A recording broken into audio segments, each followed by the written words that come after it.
성경 박사원에 보는 목회자의 수준은 어린아이 수준이 안 돼. 성경도 못 읽어. 우리가 성경을 보는 것은 육신의 눈에 보이는 것, 한글을 읽는 것이지. 우리가 책을 읽을 때 그 내용을 안다라는 거예요. 근데 우리는 성경을 읽으면서 하나님의 뜻을 못 찾는다 그래요. 못 찾는다란 말은 성경을 못 읽는단 말이에요.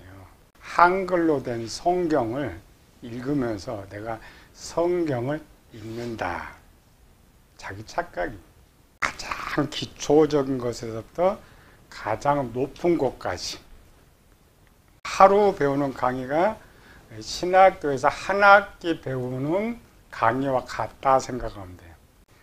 여호수아 6장 6절에서 10절 말씀까지 우리 제일 잘 안다라는 성경인데 과연 나는 얼마나 알고 있을까? 어떻게 읽고 있을까? 눈의 아들 여호수아가 제사장들을 불러 그들에게 이르되 너희는 언약궤를 메고 제사장 7은 양각 나팔 7을 잡고 여호와 궤 앞에서 나아가라고 또 백성이 이르되 나아가서 그 성을 돌되 무장한 자들이 여호와의 궤 앞에서 나아갈지니라 하니라. 여호수아가 백성이 이르기를 마침에 제사장 7은 양각 나팔 7을 잡고 여호와 앞에서 나아가며 나팔을 불고 여호와의 언약궤는 그 뒤를 따르며 그 무장한 자들은 나팔 부는 제사장들 앞에서 행진하여 후군은 궤 뒤를 따르고 제사장들은 나팔을 불며 행진하더라. 여호수아가 백성에게 명령하여 이르되 너희는 외치지 말며 너희 음성을 들리게 하지 말며 너희 입에서 아무 말도 내지 말라. 그리하다가 내가 너에게 명령하여 하는 날에 외칠지니라 하고.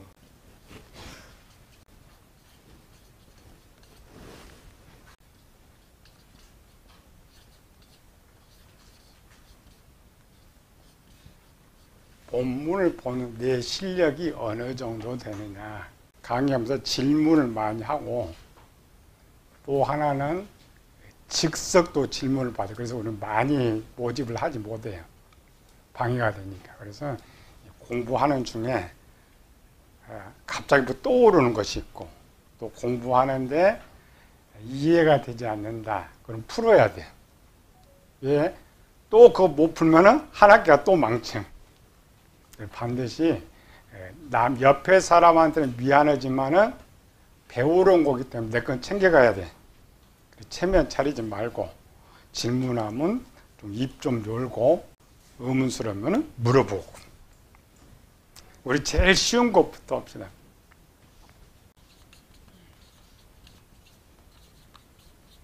눈은 몇 개인가? 질문하면 밖에 수준에 따라 다 다릅니다.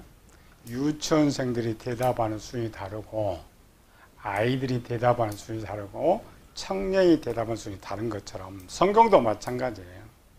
보는 눈과 대답하는 것이 자기 영적 수준의 만큼 성경을 보고 영적 수준만큼 대답을 해요. 그런데 우리 성경 박사는 모든 걸 이제 배우고 가르쳐야 되기 때문에 일반 아이들한테 눈이 몇 개냐 물어보면 눈이 몇 개? 2개. 어떤 2개? 요 눈 2개. 아이들 수준에 그게 답이 맞습니다. 목회자들도 눈이 몇 개냐 그럼 조금 생각하는 사람은 영한도 있는데 그렇게 풀면 안 돼. 사람은 둘로 나눠지죠. 육체와 영혼으로 나눠집니다. 우리 사람이 둘이네.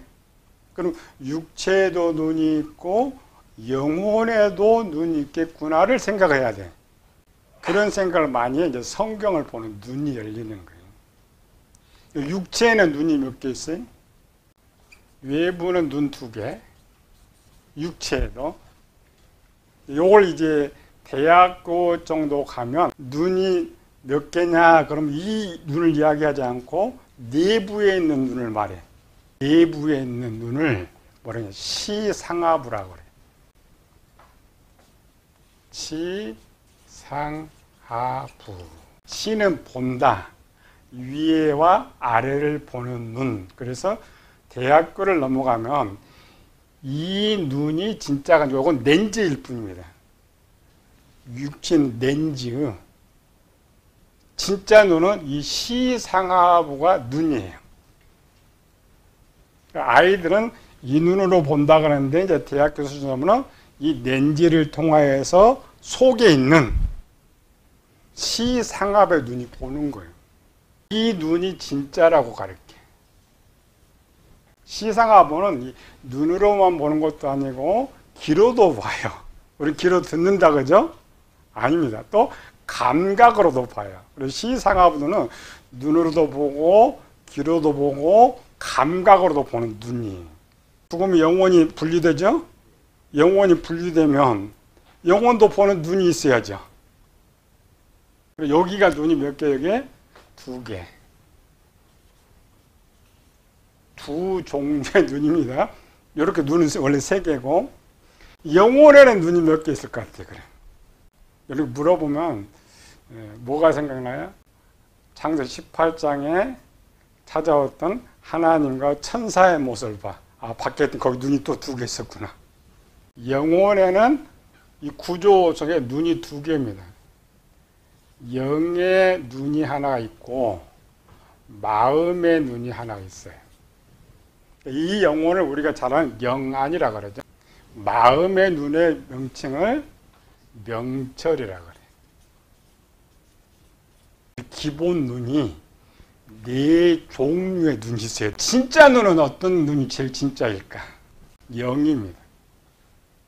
외부에서 시상하부로 들어오는 것을 영이 봐요.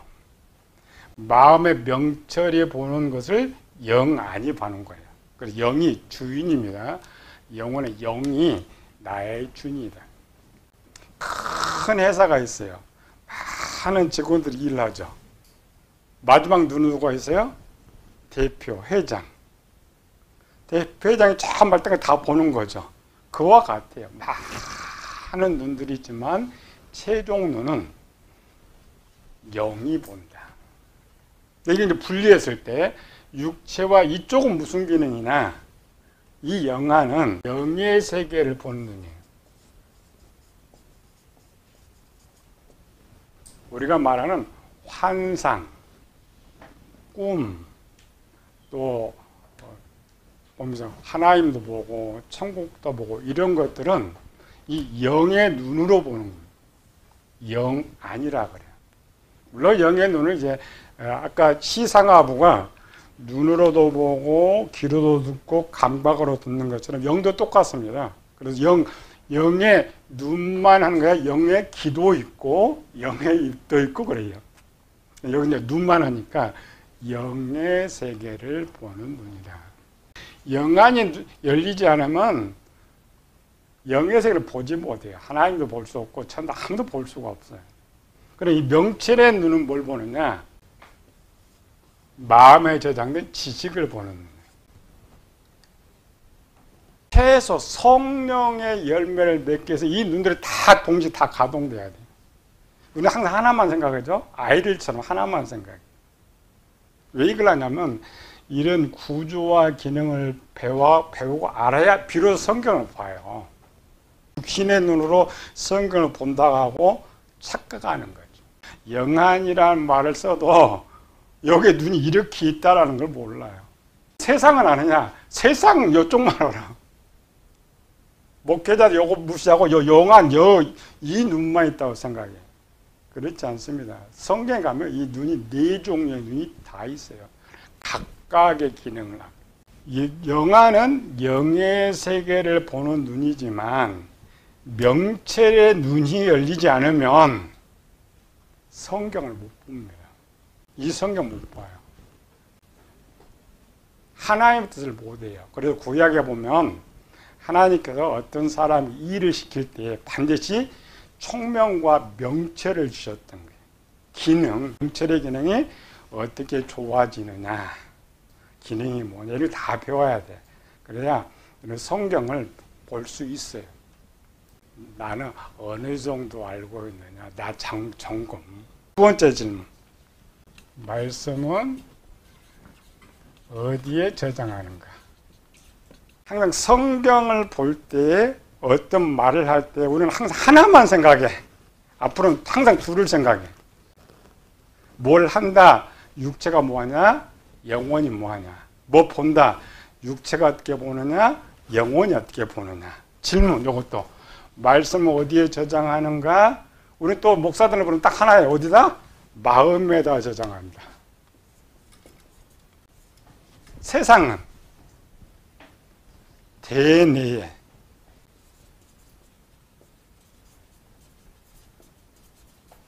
내가 하나의 말씀 배우는데 이 말씀을 어디 저장하는 줄도 모르고 저장했다고 생각하고 목회자는 무조건 자기 잘한다고 읽어봅시다.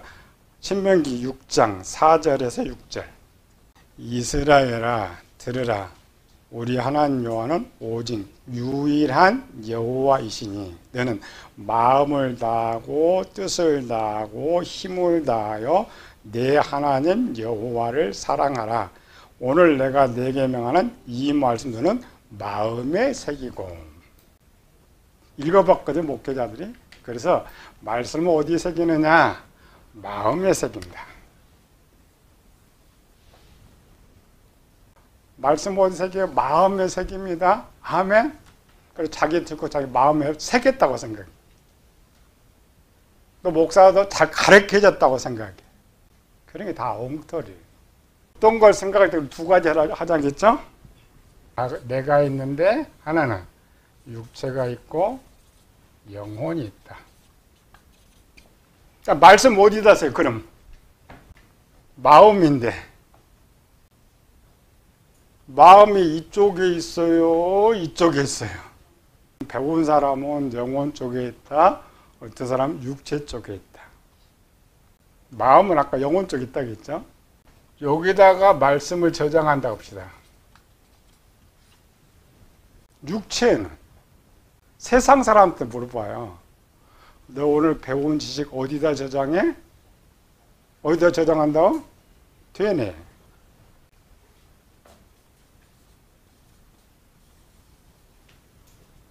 우리는 마음에, 머리, 뇌.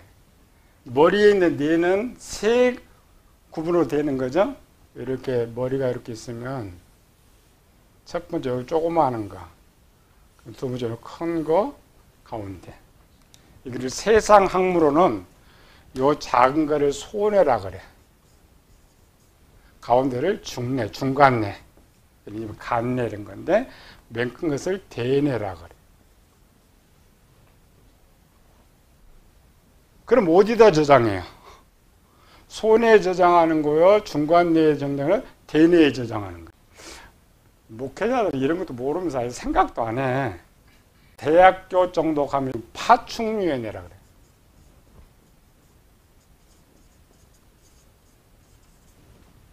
중간을 동물의 뇌라 그래. 대뇌를 사람의 뇌라 그래. 성경 가르치면서 밖에 가르쳐 아닙니다. 다 배워야 돼.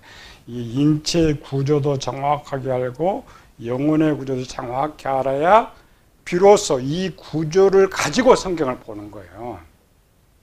우리는 그냥 성경을 보려고 그러죠. 아닙니다. 자동차를 알려면 자동차 구조를 알아야 비로소 자동차를 알고, 사람을 알려면 오장육부를 다 알아야 사람을 알 수 있는 것처럼 다 배워하는 거예요. 파충류의 뇌나 동물의 뇌는 태어날 때부터 100% 지식이 저장돼 있어요. 동물의 뇌는 대뇌가 원래 없습니다. 그래서 사람의 뇌예요. 이 대뇌는 사람이 태어날 때 15%만 차 있어요. 이걸 유전이라고 그래요. 15%만 차 있고 85%는 비어 있어요. 뇌가 텅 비었다는 것이 아니라 뇌 속의 지식이 지식이 약 15%만 저장된 상태로 태어나는 거예요. 그래서 사람이 이제 태어나면서도 죽을 때까지 나머지 85%를 채워요. 85%의 DNA에 우리가 어려서부터 엄마 아빠 가르치는 것, 걸음마 모든 내용들은 밖에는 대뇌에 저장된다라고 말을 해요. 이거를 인정하지 않으니까 이거 몰아치는 것이고 실제는 마음에 다 저장되는 거예요. 뇌에는 뭐가 되느냐? 행동할 수 있는 것만 저장됩니다. 대뇌가 초등학교를 마감할 때 정도면 100%가 저장돼 버려요. 뇌에는 더 이상 저장할 공간이 없습니다. 그럼 어떻게 사느냐? 수정해 가면서 살아요. 초등학교 때 배웠던데 행동은 중학교 때 행동이 또 달라져. 고등학교 때 달라져. 이거는 대뇌의 정보가 프로그램 수정되기 때문이에요. 우리와 이제 유대인들의 차이. 유대인들은 15%대의 이 유전받은 것도 하나님의 지식을 유전받는데 원래 모태신앙이니까 어려서부터 이 85%를 채우는 것도 거의 하나님 말씀 다 채워버려요. 그래서 유대인들은 태어나면서부터 가정교육을 하는 거죠. 가정교육에 가장 먼저 율법을 암송시켜로 쭉 태어나. 우리는 이방인들은 15%도 악의 지식을 가지고 태어나면서 또 살면서 겨우 교회 보나봐야 뭐 얼마나 채운 거예요. 거의 100%가 세상 걸로 채워지는 거예요. 세상 걸로 채워진 그들에게 하나님 말씀 하나씩 던진다. 바뀌어지느냐? 그렇지 않습니다. 그리고 교인들은 말은 잘 들어. 여기 행동이라겠죠? 대뇌가 프로그램으로 바뀌어 행동을 할 수 있는데 왜 행동을 하지 못하느냐? 안 바뀌니까 그래. 말은 잘해. 안 바뀌어요. 이게 대뇌의 모습입니다. 그래서 우리는 여기다가 저장을 하는데 모태신앙자들과 중간에 오는 사람 그 차이점이 거기 있는 거죠. 중간에 오는 사람은 그냥 열정적일 수 있지만은 또 금방 또 토라지게 돼. 문제도 많이 생기는 거예요. 왜? 프로그램이 바뀌지 않았기 때문에. 육체 쪽에는 이 대뇌에 말씀이 저장됩니다. 두 개의 육체에도 저장이 되고 마음에도 저장이 되는 거예요. 목회에 너무 무식해서 마음에 저장해라. 그럼 밖에 사람은 또 대화가 안 돼요. 밖에는 지금 어디다 지금 저장하는 거예요? 뇌에다 다 저장한다는데 대화가 안 돼. 설득이 안 되는 거예요. 성경은 첫 번째 어디 저장된다고? 1번. 대뇌의 한 곳에 저장된다. 이권이 우리 전문이죠. 마음입니다. 성경박사는 전문. 마음의 구조와 기능 신문 광고 있죠? 마음의 구조와 기능 기본 15개. 그래서 23개의 구조로 마음이 되어 있어요. 사람의 모든 생각하고 행동한 모든 것들은 마음에 저장된 프로그램대로 행동해요. 마음의 지식이 없으면 사람은 전혀 움직이지 않습니다. 행동하잖아요. 근데 그거를 한목에 넣어요? 아니죠. 대뇌도 보면은 구별이 돼 있죠. 수학 뭐 이렇게 구별돼 있듯이 마음에도 기본 이런 구조가 있어요. 그래서 이런 구조와 기능이 뭔지를 알아야 성경을 읽으면 그거 말하는구나. 이걸 아는데 이걸 모르는데 성경을 어떻게 봐요? 오장육부가 어떻게 생겼는지 모르는데 의사한테 가서 이야기를 어떻게 들어요? 그냥 일반 환자들은 아파요, 그래요. 배 아파요. 의사는 전문적으로 이장 뭐라고 하면 도대체 뭔 말인지 몰라. 내가 오장육부를 최소 알면 의사가 위장 이야기하고 있구나, 심장 이야기하고 있구나. 이 구조를 알아야 비로소 성경을 읽을 수가 있어요. 성경 자체를. 그럼 여기 이 중에 하나님 말씀이 저장되는 곳은 몇 곳이냐 이 말이에요. 기본 말씀이 저장되는 곳은 3곳입니다. 15개. 하나는 지혜가 있고 지식이 있고 진리가 있는데 이 지식의 2개예요. 이 지식 2개 하나는 남의 지식이 있고 하나는 내 지식이 있어요. 차이점. 남의 지식은 뭐냐면 지금 제가 이렇게 이야기하는 거 오늘 처음 들어본 거죠? 남의 지식이에요. 그러니까 내가 가서 열심히 공부를 해. 내가 그걸 뭔지 알게 됐어. 그래서 내 지식으로 바뀌어요. 이거를 이제 이쪽에서는 임시 저장 창고와 영구 저장 창고가 있다. 그렇게 가르쳐요. 대내에서. 이 구조를 이제 인정하지 않으니까. 그래서 밖에도 열심히 복습하고 예습해서 영구 저장 창고로 옮기는 거예요. 그래서 일반의 단어 하나, 우리는 사랑 쉽죠? 근데 여러분들이 사랑을 쉽게 하기 위해서는 입에서 얼마나 많이 반복하느냐. 밖에서 최소 한 단어 3,000번을 반복해야 임시 저장 창고, 영구 저장 창고로 옮겨진다는 거예요. 한 단어를. 그리고 우리 학교 다닐 때 그랬잖아요. 영어 단어 암송하다. 반복. 그냥 읽는 사람 내일 가면 다 잃어버려. 5,000번을 암송하면 이제는 잃어버리잖아요. 톡 쳐도 나오는 거예요. 그 차이입니다. 남의 것을 내 걸 만드는 거. 이런 것처럼 성경 배우면은 배운 거 쉽게 가르치니까 그걸 가서 그거는 전해. 근데 그와 같은 방법으로 못 전한다. 왜? 내 것이 안 되기 때문에. 하나님의 말씀은 강성하다는 기준, 남의 지식에도 있고 내 지식에도 있고 진리의 창고에도 하나님 말씀이 저장된단 말이죠. 최소 하나님 말씀 어디에 저장되느냐 이것 정도는 알아야죠. 원본 성경인데 지혜 속에 있는데 태어난 갓난아이 모든 세상 사람들이나 불신자들이나 이 지혜 속에는 아담 때에 저장된 하나님 말씀 원래 있어요. 근데 태어나서 배우는 거죠. 학교, 초등학교, 중학교, 고등학교 가면 남의 지식 배워. 고등학교, 대학교 가면 내 지식 만들죠. 청년, 장년 내가 행동하는 거. 이걸 어떻게 구별하느냐? 제일 구별 쉬운 거. 1번 어떤 상황을 생각을 하는 거죠. 이런 생각들은 상황을 만나든 만나지 않든 정보가 지혜에 있는 것도 떠오르고 지식에 있는 것도 떠오르고 진리에 있는 것도 떠오르는 거죠. 우리가 생각하는 것은 네 곳에 저장된 모든 것이 떠오르는 거예요.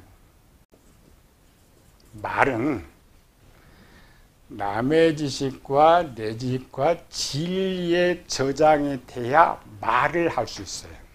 한 번도 안 들어봤어요. 경험해보지 못했죠. 그 사람 말 전혀 못합니다. 한 번이라도 들어봤든지 경험을 해보면은 사람 본론에 말도 나와.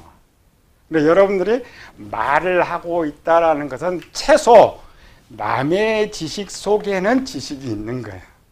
내가 이제 반복 앵무새처럼 잘한다 그럼 내 지식으로 와 있는 거예요. 우리가 보통 만나잖아요. 저 사람 말 잘해. 근데 지 거 하나도 없어.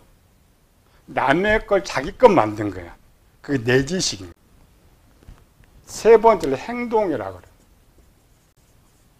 행동은 진리까지 저장이 돼야 돼요. 이 진리에 저장된 건 아까 대뇌에 저장된 거예요. 프로그램 바뀐 거 2개. 그래야 행동한다고 했죠. 2개가 돼야 행동을 할 수 있게 됩니다. 하나님께서 말씀을 새겨라는 것은 1번, 2번, 요거는 자동이 있는데 3번, 4번, 5번에 말씀이 다 저장되게 하라라는 거죠. 그럼 내 구조에 전체 하나님의 말씀이 저장될 때는 자동으로 하나님을 떠오르는 거예요. 자동으로 행동하는 거예요. 그게 신명기 6장 이야기예요. 우리가 생각하는 아이들 수준이니까 오늘 말씀 들어서 나는 이제 기억하고 있으니까 마음에 저장했다. 그거 아닙니다. 이런 구조와 기능을 모르니까 성경 못 읽어요. 아까 읽었죠? 설명 못해요. 더 큰 문제는 뭐예요? 이렇게 가르쳐주는 사람이 없다는 거예요. 구조와 기능을 가르쳐주는 사람이 없다는 거예요. 이미 세상은 기능이라고 다 들어갔어요. 지혜도 기능이고 지식도 기능이고 진리도 기능이고 지식이 뭐냐 다 세상 학문을 파헤치고 있어요. 다만 우리처럼 이렇게 한 구조로는 만들지 못해. 오직 이렇게 성경 박사원권이다. 마음으로 보는 것은 오직 성경 박사원에. 그냥 마음에 이렇게 하지 말고 이렇게 같이 가르쳐 주세요. 그럼 교인들이 쉽죠. 내가 아직 말씀 다 저장 못했구나. 내가 저장 잘했구나. 나는 그 말씀에 있어서 상태가 아이와 같은 상태구나를 구별할 수 있어요. 성경 가르쳐 주는 이런 거예요. 마음의 구조와 기능이 뭐냐. 또 영혼의 영의 구조와 기능이 뭐냐. 육체 뭐냐. 세부적으로. 오직 성경 박사원서만 가르치는 거예요. 이런 구조와 기능을 잘 배우면 모습이 보이죠. 그리고 성경을 보면은 아까처럼 의사가 말하고 있는데 내 이장 이야기하고 있구나. 심장이. 그런데 성경은 그래도 이장 심장이 또 안 써졌어요. 안 써지니까 이게 읽는데 뭘 말하는지 알지 못하게 된다. 자, 기본 성경으로 몇 권이 되는 거예요? 하나님이 아담을 창조하실 때는 성경이 몇 권? 아담은 장성한 서니까 여기 말씀 여기 있어요 없어요? 뒤에 있죠? 지혜 쪽이 있어요 없어요? 있죠. 남의 지식이 있어요 없어요? 있죠. 내 지식이 있죠. 행동 그대로 사니까 여기 있죠. 기본 5권. 우리는 이게 저장되지 않았기 때문에 그냥 요 성경 이렇게 하는데 아니고 아담이 또 우리가 살면서 내가 장성한 사람이 될 때는 내가 볼 수 있는 성경은 몇 권? 하나, 둘, 셋, 넷, 5, 6권. 한 권만 갖고 있는 사람하고 널려있는 6권 갖고 있는 사람들하고 말씀이 어느 쪽이 더 빨라요? 어디 손만 뻗치면 말씀이 있는 거. 그 훈련이 광야 40년 훈련했어요. 이 율법도 주야로 묵상해라. 근데 그 유대인들 그만 그냥 암송만 했어요. 이 말 뜻이 뭔지 모르고. 그래서 장성한 사람 최소 몇 권 성경 갖고 있다고? 6권. 원본 성경은 여기 하나 있고 최초 하나님께서 아담에게 영원히 하나님의 뜻을 행할 수 있도록 이미 저장된 상태에 있기 때문에 여기 원본 성경이 여기 있습니다. 이 원본 성경을 보지 못하기 때문에 요 율법 그 중에 쓸 수 있는 거 그리고 이게 사본입니다. 율법 우리는 원본 하면 고대 막 찾아가죠. 아니고 이건 사본일 뿐이에요. 원본은 우리 마음속에 있어요. 그러니까 마음속에 있는 것을 궁궐 속에 있는 걸 어떻게 보느냐. 이거를 볼 수 있게 만들어준 게 아까 무슨 눈이라고요? 명철의 눈이란 말이에요.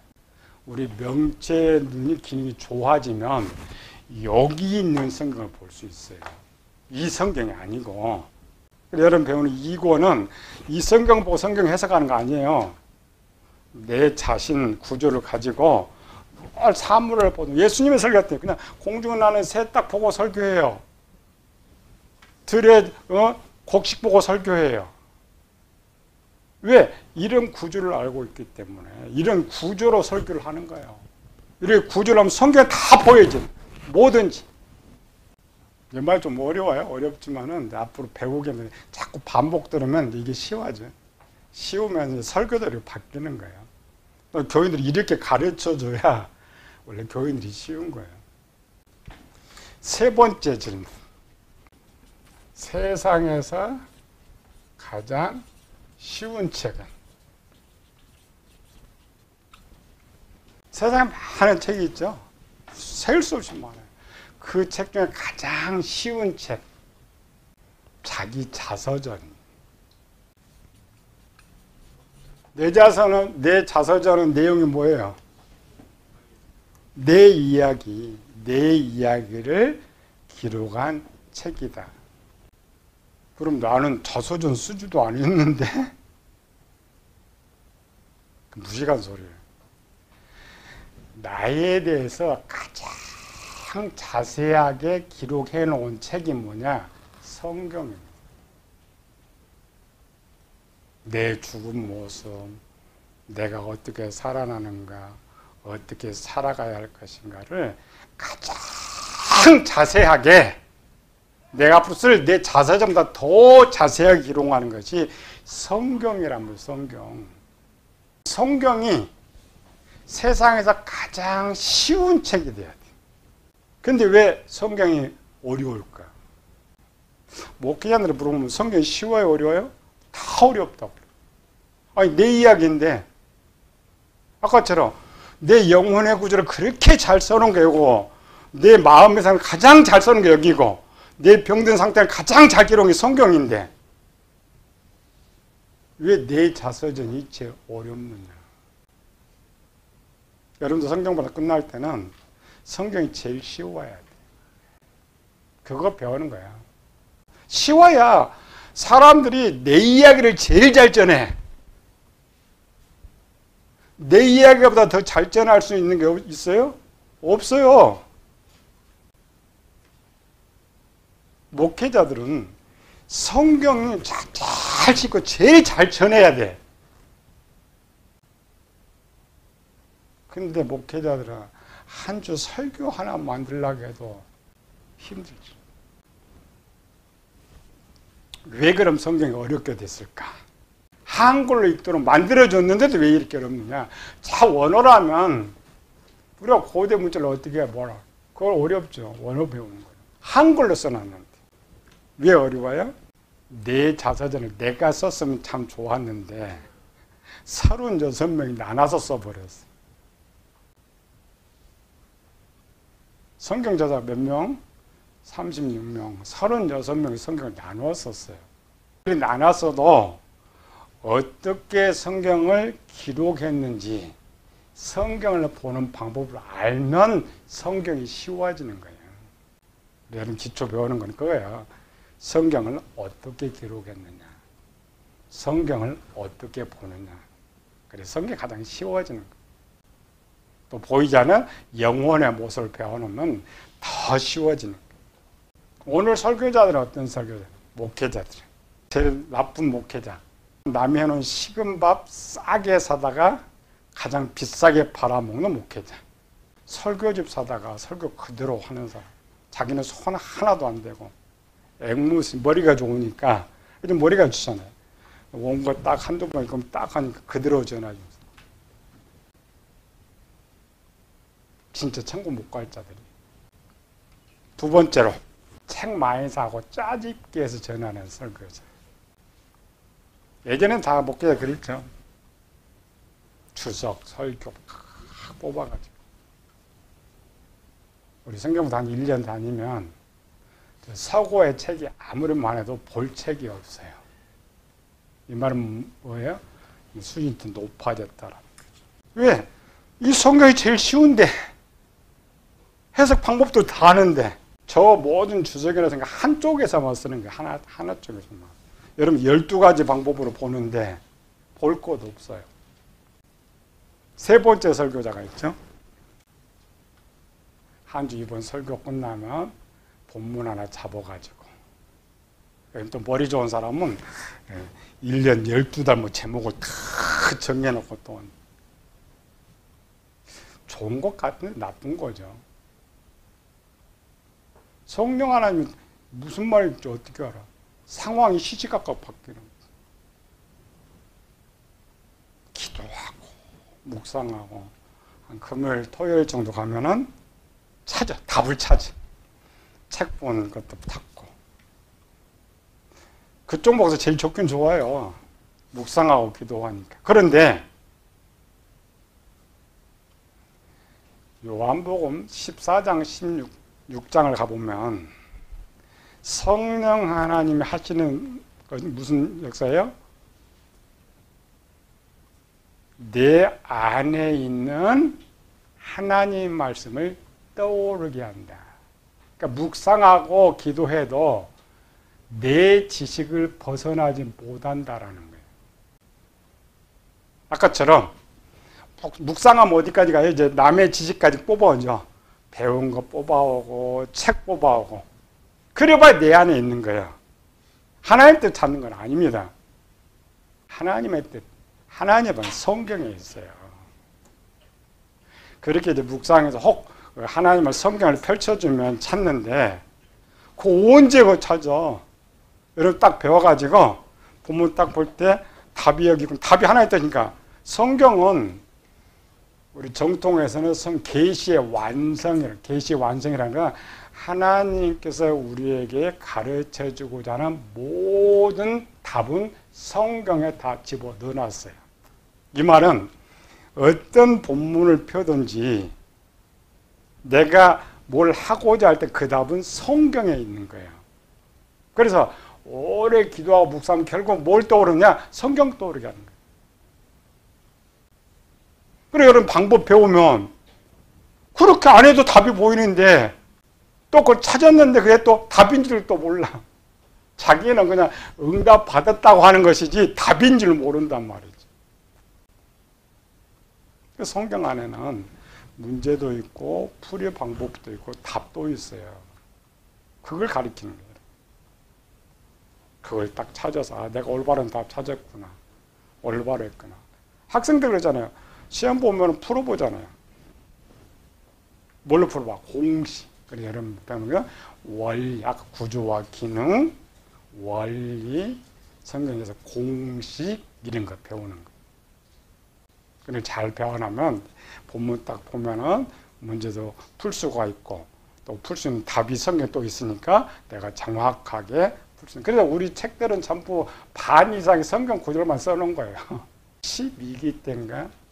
그리고 개강 오리엔테이션 할 때 4차원, 여기 쉬운 거 있으면 괜찮은데 4차원 해석해 줬더니 가면에서 물어 우리가 뭐하게 4차원 해석을 배워요 그러더라고.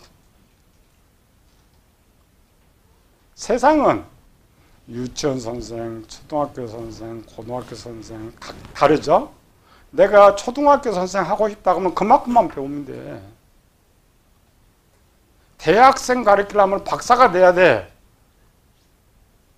그 수준만 있으면 얼마든지 가르치고 밥을 먹일 수가 있어요. 그러나 교회는 그렇지 않잖아요. 우리가 담당할 교인들은 몇 종류가 있어요? 밖에는 유치원, 초등학교, 중등, 고등, 대학. 기본 이렇게 나눕시다. 교회는 첫 번째 누가 있어요? 구원받은 불신자. 불신자라는 것은 아직 구원받지 못한 자를 불신자, 안 믿는 사람 말고 교회들은 아직 구원받지 못한 사람 불신자라 그래. 구원받고 막 태어난 사람을 갓난아이. 아이가 좀 자라면은 어린아이. 어린아이가 좀 자라면은 아이.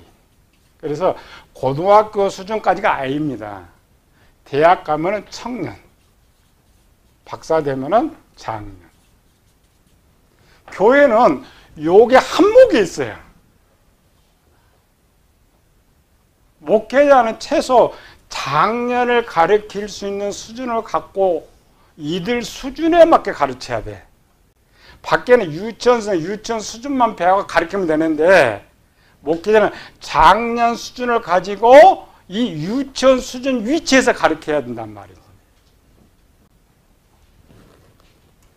그런데 가장 큰 문제는 뭐냐? 모든 목회자들은 본문 안에서 하나의 답만 있다고 생각해요. 세상으로 갑시다. 하나의 답을 갖고 있으면은 누구한테 맞아? 분명 한쪽은 맞아. 교회도 마찬가지입니다. 답 하나만 주면 누군가는 맞는데 다른 사람은 안 맞는 거예요. 근데 가장 큰 문제는 목사들이 배우려고 하잖아요. 신학교 졸업하면 내가 최고인 것처럼, 다 아는 것처럼, 제일 많이 배웠다는 것처럼 대접받기나 원하고. 아닙니다. 목회자는 끊임없이 배워야 되고 최고의 실력을 갖고 있어야 돼요. 근데 최고의 실력을 갖고 있어도 이 수준에 맞게 또 가르칠 수 있는 능력이 또 있어야 돼요. 그걸 가르쳐드리면 4차원 성경 해석 공부를 배우는 거예요. 수준에 맞게. 하나 찾으면 내 설교들은 다 들을 수 있다고 생각하고 가르치는. 요걸 이제 영적 성장이라고 그래요. 이 영적 성장, 아까처럼 마음의 구조와 기능, 이 기능에 따라서 성장이 달라집니다. 우리는 말만 영적 성장이 뭐냐. 단지 이것 구분도 못해, 이렇게. 불신자의 상태가 교인들이 어떤 상태냐, 갓난아이가 어떤 상태냐, 이들이 어떤 상태로 성경을 보냐, 그것도 몰라. 모르면서 알려고 하지도 않아요. 아예 생각을 하지 않아요. 이게 한국의 현 주소입니다. 그런데 재밌어요. 본문에서 하나 답을 찾아요. 우리처럼 옛날에 기본 5개를 찾아놨더니 변호사가 이상하게 해석한다고. 알레고리 해석이 아니냐. 아닙니다. 아까 이 본문, 똑같은 본문을 100명의 목회자들 불러서 요거 설교해와라고 하면 딱 100개가 나옵니다. 하나가 안 나와. 원래 이렇게 하면 하나가 나와요, 답이. 왜 100개가 나와요? 자기들이 배운 수준에 따라서, 자기가 가르치는 교인들이 임하는 수준에 따라서 그 수준에 맞게 해석을 하기 때문이에요. 그래 100개예요. 그럼 어떤 게 맞아요? 본문에 하나 찾는 게 맞아요? 이 수준별로 찾는 게 맞는 거야? 이 수준별로 찾는 게 맞는 거예요. 아까 이렇게 말은 말을 못 하는데 여기서 본문 하나 12개가 있다. 그럼 눈이 희동굴해가지고 대화를 하지 않으려고.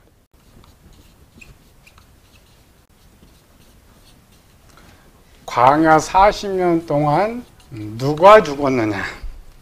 두 번째, 몇 명이 죽었느냐? 질문을 하지 않으면 생각을 하지 않아. 질문을 자꾸 하면 생각을 많이 끄집어내게 되니까 내가 일반 생각하는 것과 질문 딱 하면 생각이 딱 바뀌어. 답을 찾아오는 거죠. 광야에서 죽은 사람 숫자 60만? 1번 질문은 더 어렵네, 그럼. 목회자도 항상 그래. 입에서 이스라엘 백성은 출애굽을 200만이 출애굽을 했는데 광야에서 60만 명이 죽었습니다. 거짓말. 거짓말인데 우리는 그게 진짜라고 가르치고 교인들은 그 말하면 진짜라고 아멘해. 요거 이제 계산하면 돼. 광야에서 누가 죽었느냐, 몇 명 죽었느냐가 나오는 거예요. 우리는 갓난아이들 같아서, 원래 갓난아이는 뭐냐면 눈에 보이는 그대로 믿고 따르죠. 그래서 성경 보면 문자 그대로 있는 것만 이게 답인 것처럼. 애굽에서 몇 명이 출발했어요? 1번 기본은 우리는 60만 명이다. 이렇게 대답하죠. 200만 명이 출애굽을 해서 광야로 나와서 그중 20세에서 50세까지 계수한 사람이 60만 명.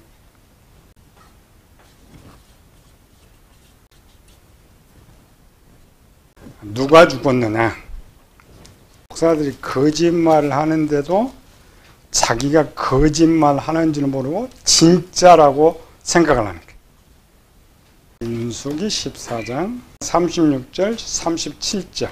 모세의 본을 받고 땅을 정탐하고 돌아와 그 땅을 악평하여 온 회중이 모세를 원망한 사람 곧 그 땅에 대하여 악평한 자는 여호와 앞에서 재앙으로 죽었고. 근데 이들 대상이 29절. 너희 시체가 광야에 엎드린 너희 중 20세 이상으로서 계수된 자. 우리는 이것만 생각하죠. 20세 이상으로 계수된 자.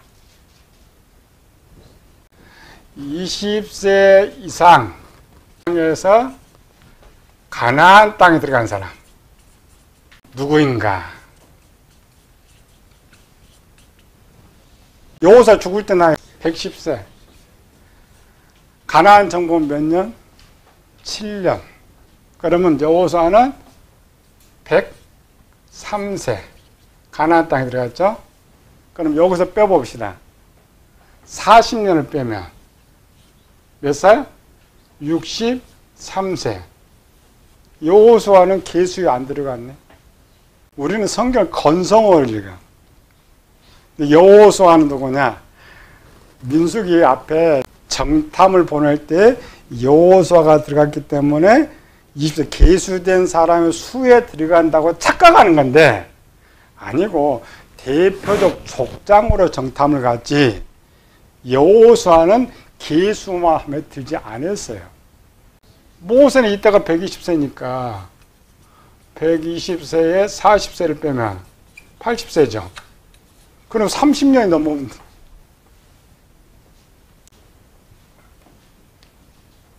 그러면은 20세 이상으로 가나안 땅에 들어간 사람 누구인가? 첫째, 갈렙.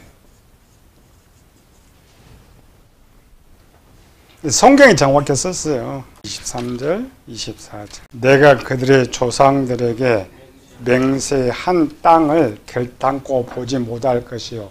또 나를 멸시한 사람은 한 사람도 그것을 보지 못할. 그러나 내 종 갈렙은 그 마음이 그들과 달라서 나를 온전히 따랐은지.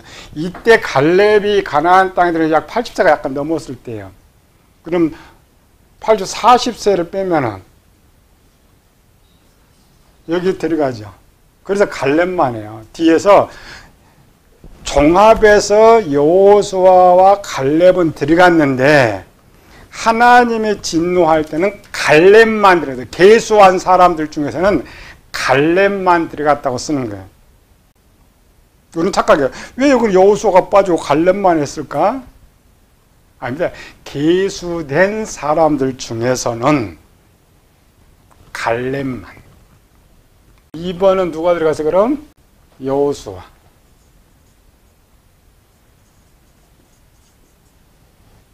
3번은 20세 이상 된 사람들 중에서 29절 이 중에서 20세 이상으로 계수된 자 곧 나를 원망한 자 전부가.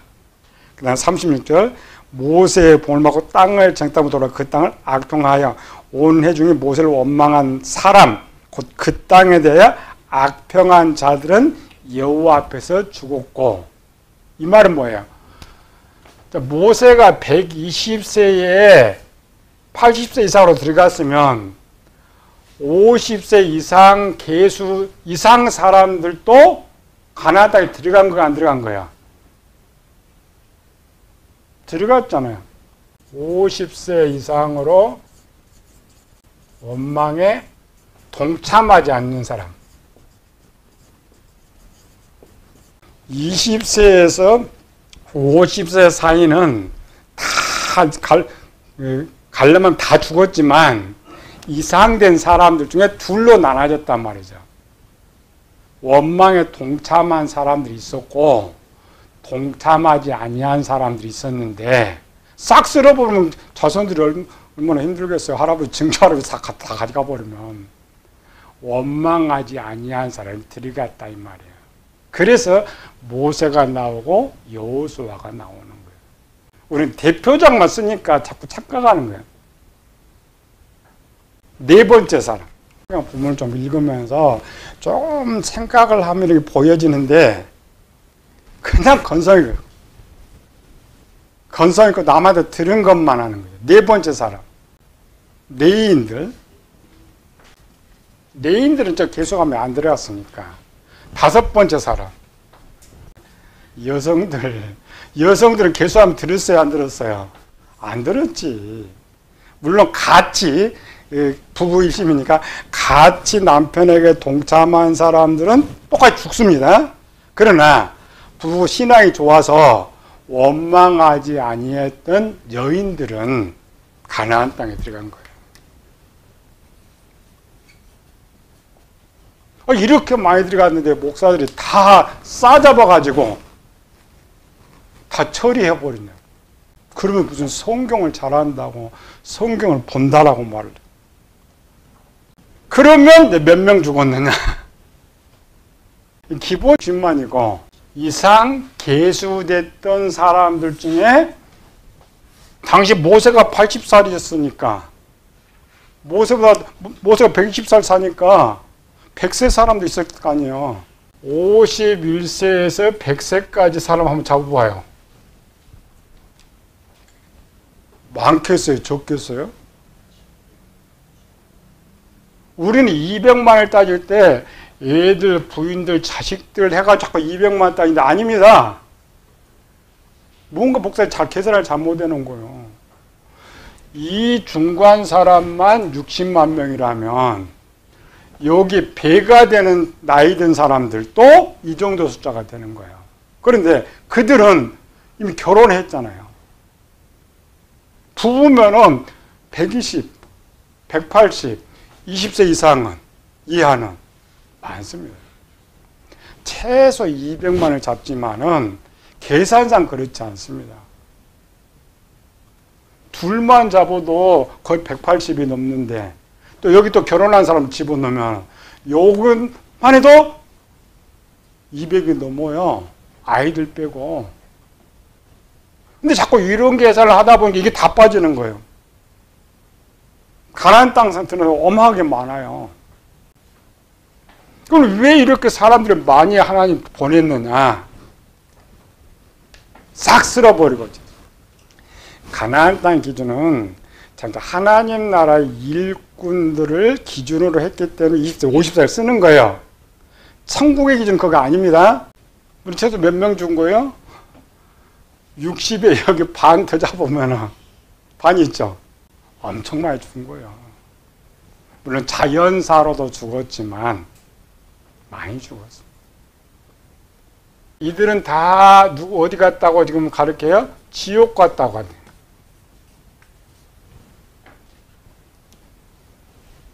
왜 이런 구조가 나냐면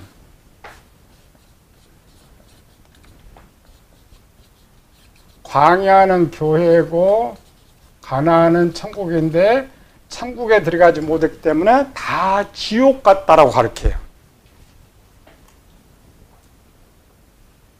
물론 마음의 위치에서는 지옥에 맞지만 영혼 구원은 아닙니다. 천국은 누구 가요? 믿음으로 가요. 이들이 애굽에서 출발할 때 믿고 나온 거야, 안 믿고 나온 거요? 믿고 나온 거예요. 이들이 뭐 얼마나 큰 죄를 지었어요. 그러나 성경은 영혼 구원만을 쓰려고 한 것이 아니고 마음의 죄의 문제를 다루려다 보니까 죽음이 나오는 거예요. 질문하면 돼요. 이들이 광야에서 짓는 죄보다 오늘 우리 교인들이 짓는 죄 누가 더 큰 죄를 지어요? 교인들이 더 큰 죄를 지어. 그런데 목사들이 그 교인들은 다 천국 보내고 저들은 다 지옥 보내고. 왜 이런 오류가 나오느냐? 본문 하나에 답이 하나 있다고 생각하니까. 본문은 하나예요. 하나의 뜻을 다 담다 보니까 그렇게 되는 거예요. 그러나 해석하는 사람은 그 속에서 찾아야 돼. 이 이치에서는 답이 뭐냐? 위 이치에서는 답이 뭐냐? 찾아야 돼. 왜 그럼 이들은 다 가나안 땅에 들어가겠느냐? 이 광야에서 가나안 땅이 신약에서는 여기에 종말론입니다.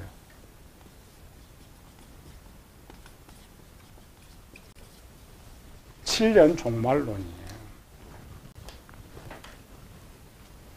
구약은 과거의 역사지만 미래에 대한 예언입니다. 우리 예언하니까 뭐 선지자도 정말 예수님이 아닙니다. 구약의 역사는 미래 우리가 만나게 될 종말에 대한 것들을 미리 보여주었던 거예요. 7년 종말에 딱 들어가면 설교를 이렇게 하면 누구만 7년 종말로 들어가요? 여호수아만? 여호수아만 이기네. 아닙니다. 우리가 종말을 맞이할 때 이 종류, 이게 교인들이죠.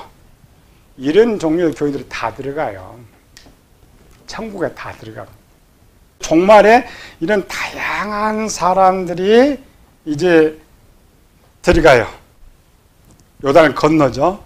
건너는데 우리는 여기가 교회고 여기가 천국인데 이쪽에 들어갔을 때 가나안 땅에 들어갈 때는 구조가 달라집니다. 이쪽은 여리고성이고 이쪽 여리고들이에요. 마지막 종말. 이들이 마지막 종말에 어떻게 천국을 들어갈 수 있느냐의 비밀이 여기 있었던 거예요. 기초는 요것부터 들어갑니다. 이렇게 볼 수 있는, 이렇게 어떻게 찾아낼 수 있느냐. 쉬워요, 기초. 첫 시간 들어가면 이렇게 다 찾아낼 수 있어요. 성경 이렇게 볼 수 있어요. 그 다음에 해석할 수가 있죠. 한 달 정도 배우면 이런 기초, 기본은 다 해석할 수가 있어요. 요단을 건넜지만 여리고성을 무너뜨리지 못하면 천국 못 들어가요.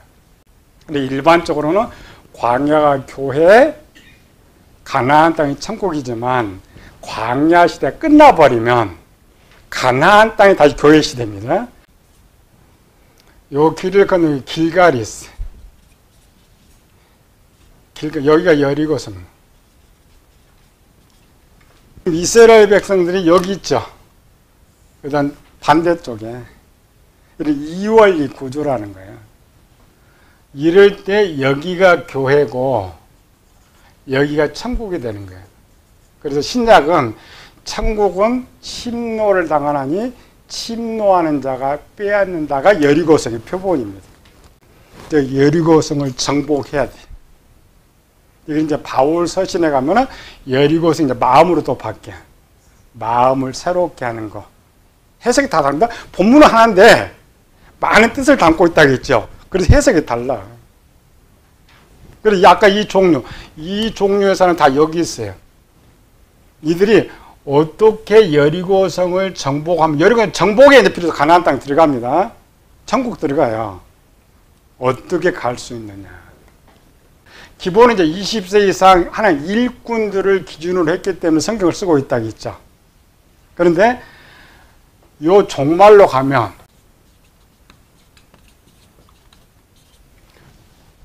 딱 넘어가면서부터 이제 마지막 종말입니다. 교회 시대를 끝나고 세상 시대 끝나고 여기 여리고성을 정복까지가 7년이에요.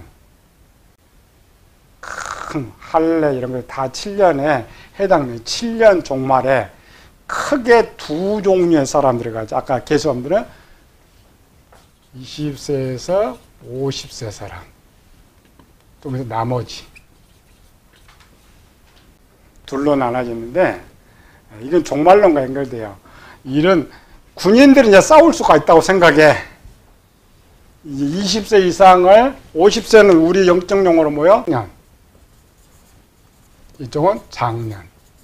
이쪽은 교회까지 왔죠. 거듭나서 여기 뭐 갓난아이,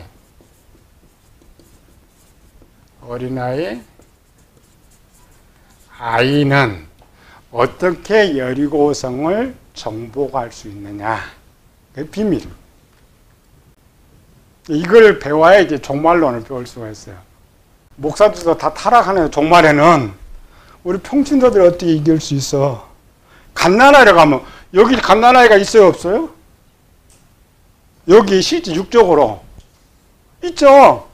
계속 광야에 태어났으니까 갓난아이도 있고 어린아이도 있고 주부들도 있고 많아요.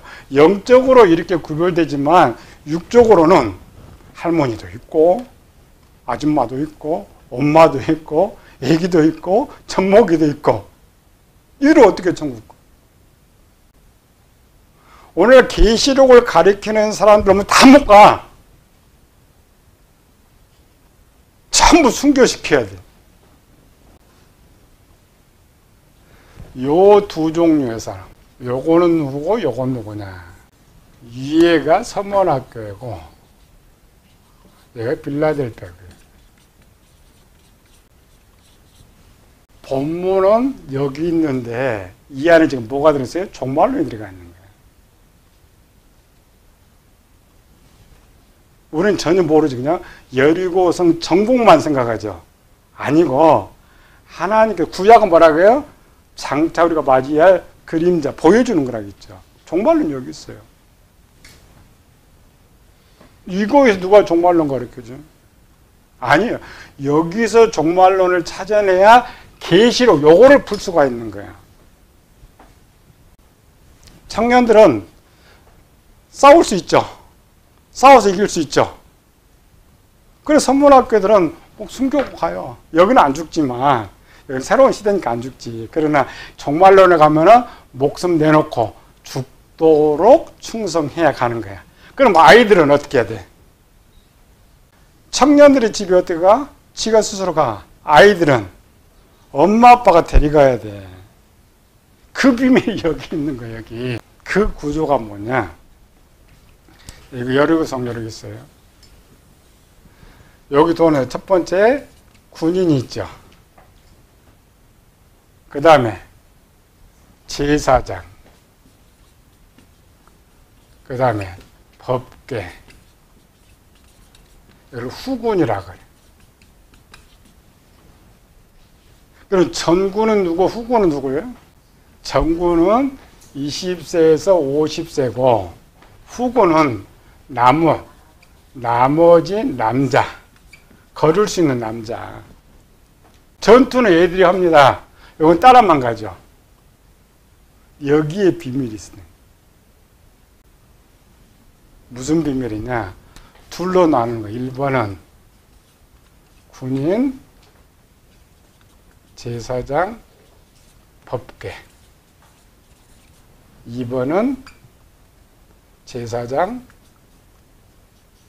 법궤, 백성들. 제사장이 누구예요? 군인이고 나고. 제사장은 신약 시대로 오면 성령 하나님. 종말에 목사가 어디 있어요? 교회 목사 다 먹고도 없지. 성령 하나님.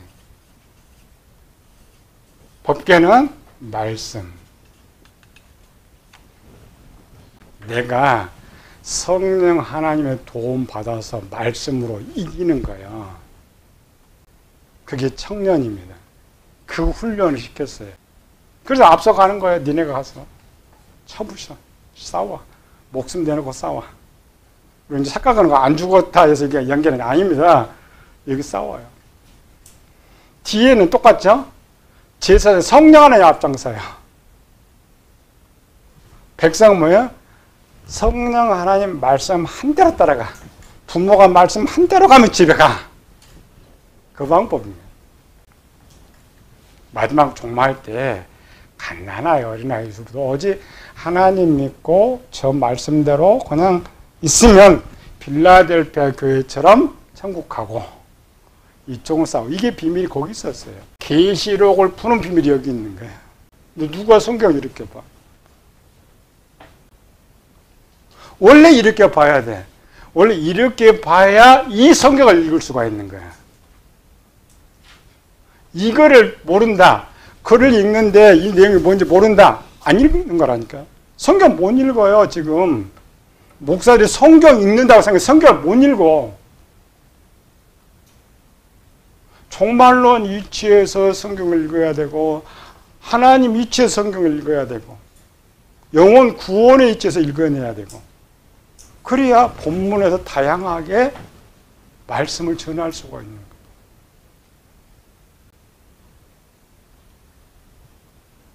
이제 점검했어요. 내 수준은 어느 정도 수준인가. 이게 소경이야. 소경이 따로 있어. 이거 못 보는 게 소경이지. 이거 듣지 못하는 사람은 기모거리고, 이렇게 들려주는데도 이해 못하는 사람은 기모거리고, 이렇게 성경을 보지 못하는 것이 맹인이고 그런 거예요. 목사들이 소경이라니까. 목사들이 지금 어떻게 가르쳐요? 유대인처럼 예수님께서 마태복음 15장에 그러죠. 저희는 소경이다. 소경을 인도하는 자. 문자 그대로 가르쳐. 역사입니다. 역사는 아무 소용이 없어요. 나와 무슨 상관에서 이야기 들을 땐 재밌지. 여리고서 정복 재밌지. 나와 아무 상관이 없어. 오늘 이 말씀을 들으면서 내가 영혼 구원 받을 수 있도록 돼야지. 그게 하나님 말씀이고 그렇게 전해줘야 된다.